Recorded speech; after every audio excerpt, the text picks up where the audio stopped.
Snowsquall for a man in Cottonwood Heights, a tree falling on him during yesterday's intense snowstorm. But as news specialist Garna Mejia happily reports, his injuries are minor, and tonight he's sharing his experience exclusively with us. Garna? Yeah, good evening, you guys. Well, Doug Edmonds is a beloved member of the community. He's a self-described super fan because he's been to hundreds, if not thousands, of plays here in Utah. Yesterday, though, he found himself the main character of his very own drama unfolding before his eyes. He's grateful that he's with us.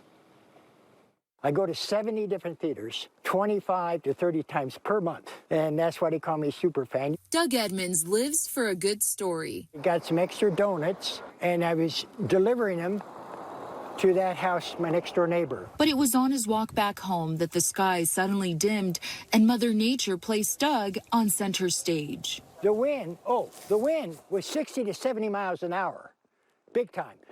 Not when I first started, just all of a sudden.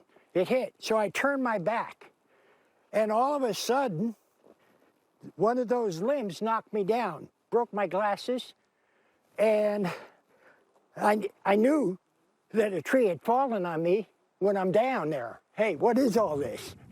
Doug was buried under the branches of his neighbor's pine tree. He estimates it was at least 55 feet tall. I hurt my shoulder. My shoulder's hurting a little bit, but nothing bad. So I must have hit hard. But I'm in good shape for 85. But to knock this tree down, they call it a snow, what do they call it? Snow what?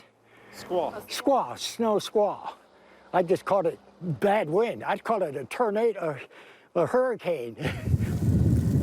Despite the dramatic unfolding of events. Whoop. Hey, we getting one now? I hope not. It's starting to feel like it's coming again. Doug says his part in this story still has a happy ending. Had I been anywhere in that driveway, I would have been killed. So I'm one lucky character.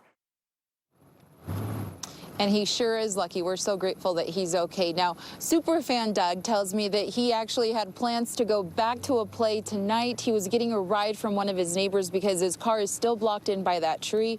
As for that tree, it's getting hauled away tomorrow.